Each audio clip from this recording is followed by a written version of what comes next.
بسم الله الرحمن الرحیم. الحمد لله و الصلاة والسلام علی رسول الله صلی الله علیه و سلم و علی آله و صحبه اجمعین. دوستای عزیز، شاگردان محترم، ما و شما در درس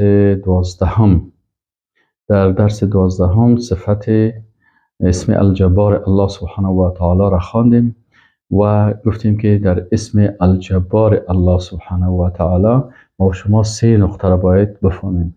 نقطه اول ای که جبر الله سبحانه و تعالی جبر رحمت، یعنی الجبار الذی من له جبر الرحمه، یعنی جبار ذاتی که دارای جبر رحمت است، یعنی با رحمت خود قلبای شکسته را چی میکنه؟ مرحم میکنه، با رحمت خود اصلاح میکنه، اصلاحات میره، عقیده انسان اصلاح میکنه، فکرش اصلاح میکنه، جهان اصلاح میکنه، کائنات اصلاح میکنه. پس این جبر رحمت است. دوم جبر قوت است که به اراده خود و تقدیر خود الجبار الذی له جبر القوه، یعنی قوی هست، ذات قوی هست که به اراده خود و به تقدیر خود تمام مخلوقات چی کرده؟ تسلیم ساخته. قهر جمیع المخلوقات، تمام مخلوقات لارادته، به اراده خود مقهور ساختن.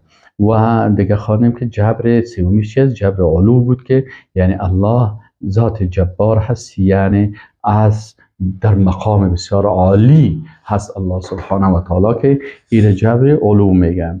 آدم در این درس خود در مورد از که رسول الله صلی الله علیه و سلم صفت الجبار الله را برای ما و شما چه قسم معرفی کرده. رسول الله صلی الله علیه و سلم اسوه ما و شماست، رهبر ما و شماست، راهنمای ما و شماست، پیغمبر ما و شماست، به او ایمان داریم. حبیب الله هست، حبیب قلب های ما و شماست. اللهم صل و سلم علی هذا النبی الکریم و علی آله و صحبه اجمعین. اول رسول الله صلی الله علیه و سلم میگه که ذات با عظمتی که ایتو قوت داره و قدرت داره، جبر قوتش بیان میکنه. ایتو جبر قوت داره که اینمی زمین در دسته که به جلال و عظمت از او شایسته هست، او رو تشبیه با مخلوق نمیکنیم. زمین در دست با عظمت از او مانند یک نان میشه. امام بخاری رحمه الله چی میگن؟ میگه عن ابی سعید الخدری رضی الله عنه ان النبی صلی الله علیه و سلم قال. ابی سعید الخدری رضی الله عنه میگه رسول الله صلی الله علیه و سلم گفت که تکون الارض یوم القیامت خبزة واحده، زمین در روز قیامت مثل یک نان میشه. یک دانه نانی را که مثلا ما و شما یک دانه نان در بینیم، میگه این در روز قیامت مثل یک توته نان میشه. یتکفعه الجبار بیده، این چی میشه؟ او را ذات الجبار که جبر قوت داره، او را با ید مبارک خود، با ید با قوت خود، با ید با عظمت خود او را چی میکنه؟ او را میگردانه ای طرف الله سبحانه و تعالی. کما یکفو احدکم خبزته فی السفر، مثل که یکی از شما امی یک پارچه نان خود در سفر همراه خود میبرین از اینجا به اونجا. الله سبحانه و تعالی امی زمین با امی بزرگیش با ید خود گرفته و مثل یک خبزه در ید در دست الله قرار میگیره. این ذات با عظمت است. جبر قوت الله را معرفی میکنم. امی قسم در تنها زمین، آسمان ها و زمین. امام مسلم روایت میکنه عن عبدالله ابن عمر رسول الله صلی الله علیه و میگه از آسمان ها و زمین الله سبحانه و تعالی اینا را به دستهای خود میگیره. الله سبحانه و تعالی هم جبر قوت الله سبحانه و تعالی رسول الله صلی الله علیه و سلم بر ما معرفی میکنه. تو ذات با عظمت هست که و السماوات در قرآن وقتی میگه مطویاتون، همین کاغذ مثلا مطوی چی میگه؟ یعنی مثلا ما شما این کاغذ میگه طول ورقه، این که قسم میکنیم اینه طوا ورق شد، نه؟ این در دست ما شما این ورق است. زمین و آسمان ها با عمود دستی که به جلال و عظمت و جبروت الله شایسته است که ما کیفیتش نمیفهمیم و درباره از او زیاد بحث نمیکنیم، میگیم که رسول الله صلی الله علیه و سلم چی میفرمودن؟ امام مسلم در صحیح مسلم حدیث صحیح را روایت میکنه عن عبدالله بن عمر قال رأیت رسول الله صلی الله علیه و سلم علی المنبر. میگه من رسول الله صلی الله علیه و سلم بالای منبر دیدم و هو یقول، در حالی که بالای منبر رسول الله صلی الله علیه و سلم میگفت یأخذ الجبار عز وجل، گفت ذات جباری که جبر قوت داره سماوات میگیره، سماواتی آسمانایش را و ارضیه و زمینهایش را به یدیه با دو دستش. پسی ذات با قوتی است که آسمان ها و زمین و مخلوقات بسیار چیزهای کوچک هستند در مقابل از، بسیار ضعیف هستند در مقابل از. چرا؟ الله ذات با عظمت است که دارای الجبار است که جبر قوت دارم. سوم رسول الله صلی الله علیه و سلم میگه که صفات الله سبحانه و تعالی صفات چی است؟ ای از جمله اسماء و صفات الله هست: الجبار، المتکبر، الملک. امام احمد بن حنبل رحمه الله روایت میکنه عن عبدالله بن عمر رضی الله عنه قال قرأ رسول الله صلی الله علیه و سلم هذه الآیه. میگه رسول الله صلی الله علیه و سلم این آیت قرائت کرد و هو علی المنبر، در حالی که رسول الله صلی الله علیه و سلم علی المنبر بالای منبر بود. والسماوات مطویات بیمینه، آسمان ها مطوی هستند، پیچانده شدن هستند، بیمینه در دست راست الله سبحانه و تعالی عما یشرکون، پاک است و بسیار عالی مقام است از آنچه که اونا با الله شریک میسازند. قال، میگه رسول الله صلی الله علیه و سلم فرمود یقول الله عز وجل، الله سبحانه و تعالی وقتی که آسمان ها و زمین در یمین خود میگیره، باز الله سبحانه و تعالی میگه انا الجبار، انا المتكبر، انا الملك، انا المتعالي، یمجد نفسه. باز اونجا الله سبحانه و تعالی میگه انا الجبار، ذات قدرتمندی که سیطره داره و همگی تسلیم اراده از او هست، ما هستم. الله میگه انا المتکبر، ذاتی که کبریا داره و جبروت داره و قدرت داره، ما هستم. انا الملک، ملک ذاتی که مالک و متصرف هست، ما هستم. انا المتعالی، ذاتی که عالی مقام هست، مقام بسیار عالی داره، قدرت بسیار عالی داره، میگه ما هستم. میگه یمجد نفسه، الله سبحانه و تعالی یمجد نفسه، یعنی ذات با عظمت خود تمجید و توصیف میکنه. قال صحابی میگه فجعل رسول الله صلی الله علیه و سلم، میگه رسول الله صلی الله علیه و سلم امیر تکرار میکرد که یقول الله عز وجل انا الجبار، انا المتکبر، انا الملک، انا المتعالی. اینه میگه تکرار میکرد حتی رجف به المنبر، میگه حتی میگه منبر رسول الله صلی الله علیه و سلم به لرزه آورد ایره. حتی ظننا انه سیخر به، میگه حتی ما تصور کردیم که شاید آل ای از منبرش ایره سقوط بکنه.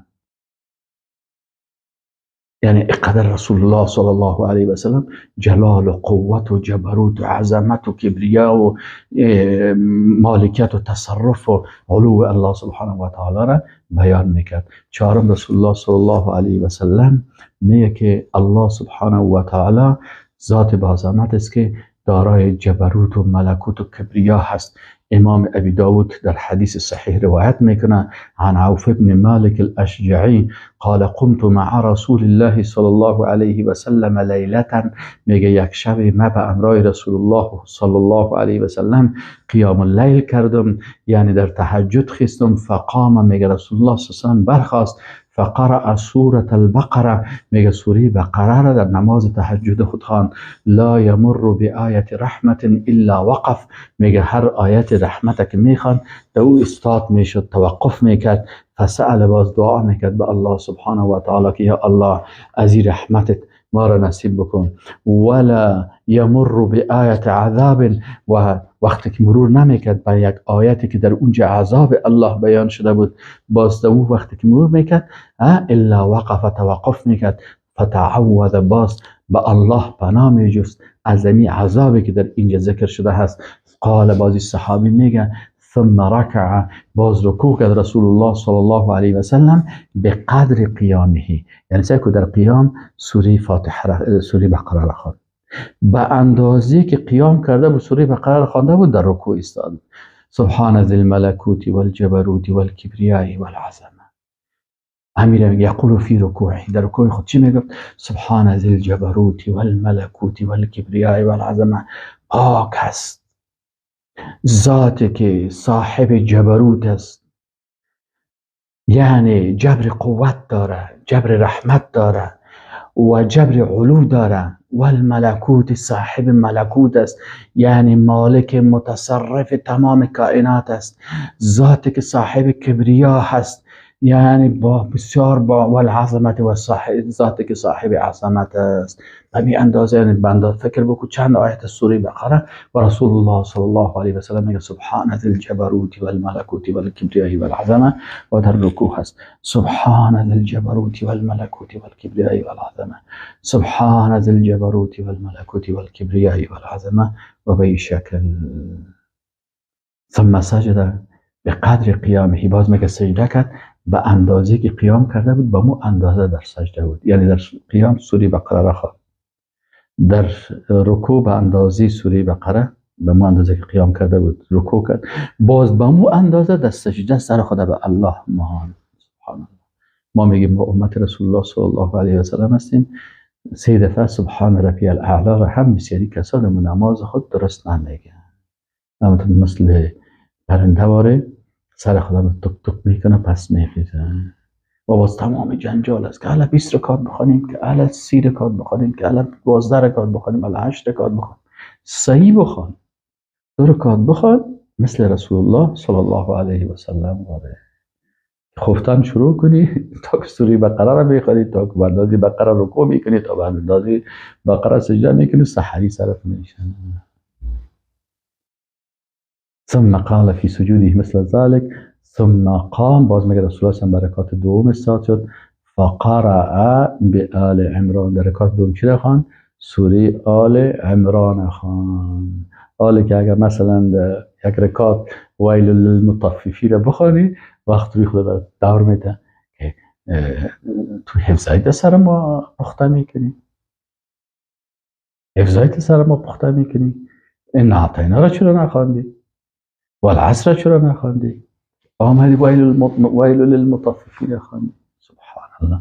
در حالی که رسول الله صلی الله علیه و سلم چی میکرد؟ اینی سوره ها را رسول الله صلی الله علیه و سلم در تهجد تلاوت میکرد. خب ما شما در نمازهای فرضی را باید کس نکنه، به خاطر از اینکه مریض می باشه و مثلا کسای مشکل می داشته باشه، این در نمازهای چی هست تهجد نفلی هست. لکن در دیگه نمازها دیگه واسطه نیست که مثلا در کلش باید همون چیزا بخوانی. بعضی از صحابه، بعضی از تابعین از صحابه اینا روایت میکنه که میگه من سوره قاف میگه از پشت سر رسول الله صلی الله علیه و پشت سر فلانی صحابی خواندم، سوره قاف حفظ نشده از که مثلا در نمازهای صبح سوره قاف میخواندن، یعنی سوره طویل هم در نماز میخواندن. خب اون در حالت استثنایی که مثلا بفهمه که مریض است یا خانم های هستن که تفلکایشون گریه میکنه، نماز به خاطر از اونها کمک کوتاه میسازه، لکن رکوع خود درست میکنه، سجده خود درست میکنه. حال این چیز هستن.